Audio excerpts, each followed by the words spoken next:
Hey guys, it's Mike with Mosquito Bite Mikes, and we're back with another summer barbecue episode. It's a beautiful Sunday morning. It's already getting hot, and we got our fire going.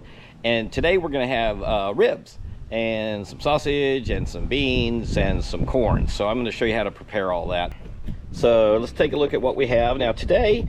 Just for an experiment, we're going to take a look at the 3 most common types of ribs that you'll find in the store. Okay. You have your basic pork spare ribs, all right, and this is the full cut. These haven't been trimmed. This is the cut that's on the side of the pig. Okay. Now you also are probably familiar with baby back ribs. Of course, that's a real popular one, especially in restaurants. They have a curved bone to them. They're at the top of the pig, up by the spine, and they're sought after because they're neat and they look good when they're cooked, and they all taste good, but they're also is reflected in the price, but easy to do nonetheless. Now, when I've talked about spare ribs, if you take spare ribs and you trim them down, because if you look, you'll see that you have bones right here, and the bones end about right here. So you have this piece along here that's got some cartilage in it, but a lot of good meat too. But what they have done to make St. Louis cut is they've cut along the bone here, all right? And then they've come up with this. Okay, now, y'all know how I feel about letting somebody else cut and trim your meat for you. You just pay a huge premium, and this is no different. These are basically the same ribs, okay, except for you've got a meaty, cartilagey part that's still good to eat and chew on. And if you'll notice, this is $2.22 a pound. If you let them trim them, you get less meat, and it's $4.44 a pound. That's ridiculous. I don't ever buy St. Louis style ribs. I always buy the spare ribs, and I think we'll do it today. We'll go ahead and trim it off beforehand, and then we'll cook this piece separately, and then we'll do our baby backs in the traditional way. Okay. So let me get those out of the way. Now for our spices, we're going to experiment. Of course we are. We're going to do one with salt and pepper. We have some Himalayan sea salt, which, if you're not familiar with that, it's allegedly mined at the base of the Himalayas, but it happens in Pakistan. But I guess calling it Pakistani sea salt would probably not be as clever from a marketing standpoint. So there you have it. But anyway, so we have some sea salt with little pink flecks in it, which are just some mineral deposits, and we're going to use whole black peppercorns, which we're going to grind up. Caution there, when you grind up your peppercorns, your pepper's going to be way stronger, so you use less pepper than you normally would. We're also going to try something I've never done. We're going to use a Yucatan Recado Rojo rub. This is a very common spice in the Yucatan. It's used in stews, and it's used on chicken and all sorts of stuff. It's really good. It's heartful. It's got a nice flavor to it. I got no idea how it's going to go on a rib and some smoke, but we're going to find out. We're also going to use some Montreal steak seasoning. Again, that'll be interesting too. That's a really, really good tasting spice, so I hope it comes out good, but we're going to give that a shot as well. On our baked beans, we've got Bush's baked beans, which I think are just awesome. What we're going to do is we're going to kick it up a notch by adding a rough chopped onion to it, and then we're going to put about an hour and a half of smoke on it. Now, that can size, which is 117 ounces, or almost 7.5 pounds, it fits perfectly in a half-size restaurant pan that you see it sitting in. Now, tip, I recommend you double in that pan, because when you put 7 pounds of beans in that little pan, it can kind of move on you, and the last thing you want is to drop your beans or spill hot beans all over yourself. We're also going to do a little bit of sausage. That's super easy because it's cooked. All you really have to do is heat that up, right? And then we're going to do some corn, because corn is just yummy. If you can get it in the summer, smoked corn is just the bomb. So anyway, we're soaking that in water, and so that's going to be our meal for today. First thing we need to do is take off this cryo pack. I always recommend using a knife that you're not going to cut with, because this thick plastic will dull your knives, so don't do that.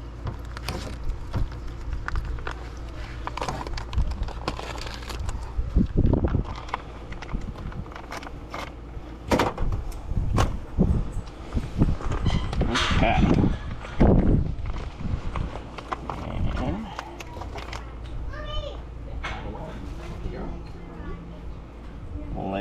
First thing let's do is remove the membrane.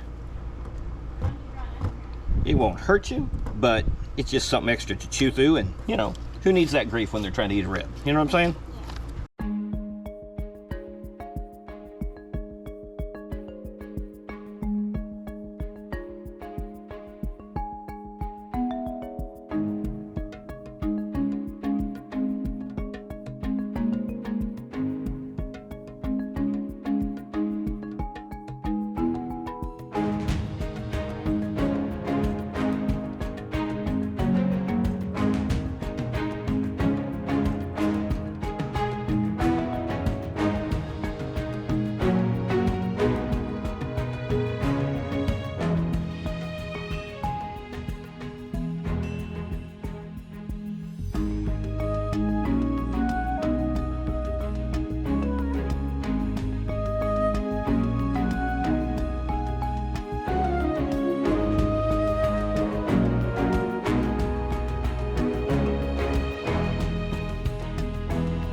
check out the temp. Okay, so while we're letting our ribs get happy, I thought I would share with you some other little goodies. These are called rib racks. There's two different kinds, as you can see, two different styles. Now, obviously, if you don't have enough room, or if you're cooking like ribs for a lot of people and you need the space, rib racks can really help you out a lot, because they stack the ribs up and down and they don't lay flat, and so you can just get a lot more racks of ribs on whatever size pit you have. So these are a little taller. I don't like these as well, and because they take a lot more room, and especially if you have a pit that's got multiple shelves, you might have to take grilling shelves, you might have to take one of them out to just, you know, be able to get something this high end.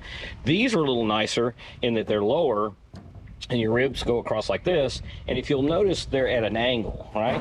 So allegedly this is a precise angle that somebody has figured out, that when the smoke comes through your pit, and it will come up through between your ribs and then continue out to the back of your pit. Now, the whole idea is to not interrupt the flow of air and smoke through your pit, and so these are designed at that angle to accommodate that. I've never actually used these. I have used these, and they do work very, very well. But if you have the room, it's a lot easier just to lay them flat and call it a day, because at the end of the day, guess what? This has goo and stuff and barbecue, and it's just, you've made a mess out of these, and they take a while to clean, and I'm all about not having to clean up too much stuff. So I rarely use these, only in a situation if there's just too much other things on the pit and we're doing ribs and I just have to. But they are available, they're not particularly expensive, and they can expand your ability to cook a whole bunch more ribs or a lot more stuff on your pit if it's a little bit smaller. All right, there you go. All right, you ready? You get in here tight so you can see it. Give me some happiness. Oh, look at that happiness. Look at those ribs. Right, let's go wrap these bad boys. Come on, girl. Off. I believe these are the baby backs. They look pretty awesome. Looks like it. Yep. What do we put on the baby backs? We are going to put a little bit of brown sugar, and we're also going to put some butter. Because, come on, who doesn't like butter and brown sugar, right? Mm-hmm. All right. Okay.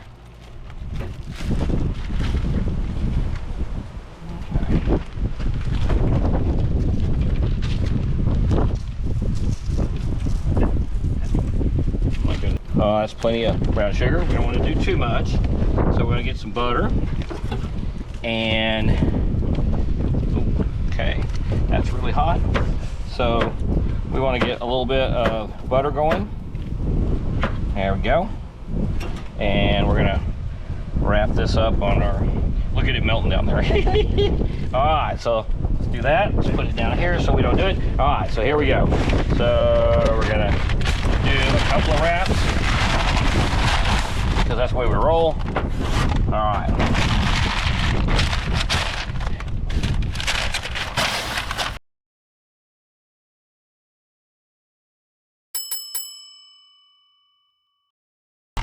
Unwrap that bad boy and let's just see.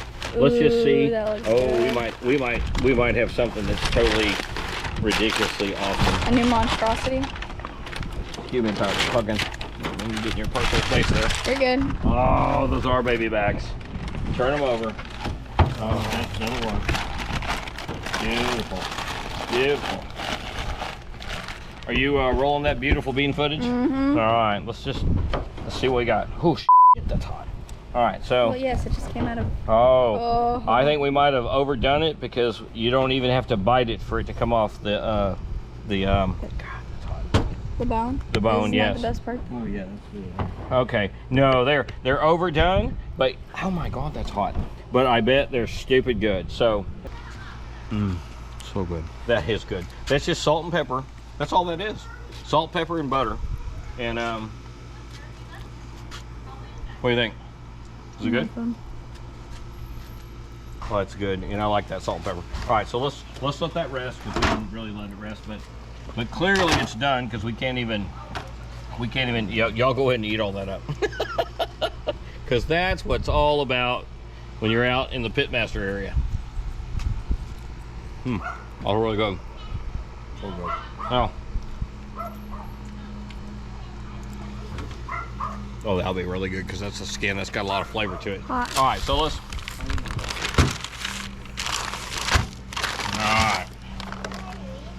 I'm pretty sure. My God, I should have got bigger. I should have been wearing those gloves. All right, so here we go. Let me do it. Yeah. Here, all right.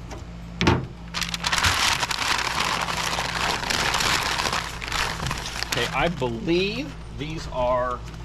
These are the St. Louis. I think those are the St. Louis. Yeah. It's definitely St. Louis. You can smell it. Can you? The paprika? It's not. It's really strong. It's this Yucatan Recado. This is the Recado Rojo? Mm-hmm. You can smell it. Oh. But that might be a ridiculously smoked rib right there, because that's not going to fall apart on you until you start to bite into it. So, all right, let's let it cool a bit, and you guys can jump into that. I want to know what that tastes like too. Try that.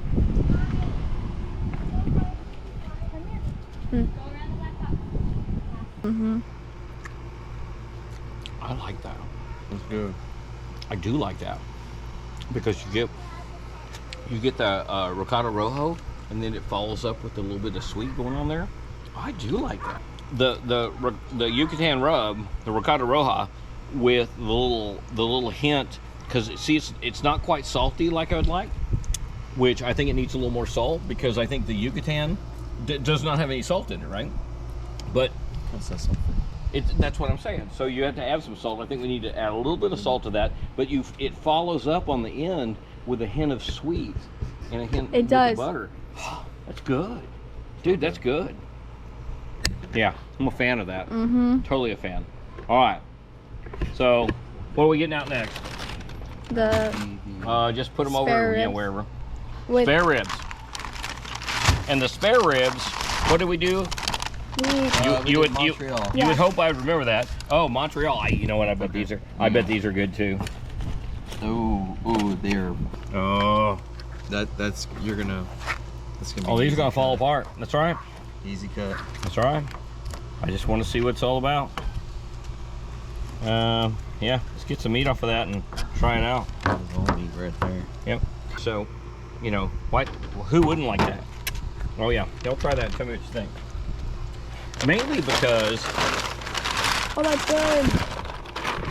Mainly. That's really good. You like the Montreal steak? Mm-hmm. What about you, John? Oh, that was real good. It's good? That's probably my favorite one. Really? Mm-hmm. Okay. Oh, that was real Told good. you. Wow. That was a good skin piece right there. All right, our rib experience was a great success. If you're keeping score, we had ribs on for 3 hours at 275 to 280. We pulled them, wrapped them, put them back on the pit for an hour. Sausage was an hour and a half. Beans were 2 hours, and the corn was 2 hours. So there you go. So what's the verdict? The ribs were amazing. They were moist. They were flavorful. They were just a bit overcooked. That's the only problem. Both the wild card rubs, the Recado Rojo and the Montreal steak, they were both big hits. They were both really good, which was a little bit of a surprise since we've never done that before. Each of them got half of the first place favorite votes. So sorry about that, salt and pepper, but yeah, it came out really good. Hey, I hope you enjoyed this video. I found it informational and hopefully maybe even inspired you to go barbecue something. So anyway, that's all for me right now, folks. I want to say thanks to Jonathan for helping out, and a special thanks to Callie, my pit master in training and guest videographer. Girl, you did a great job, so thank you for that. So with that, I'm out, and I'll see you guys next time.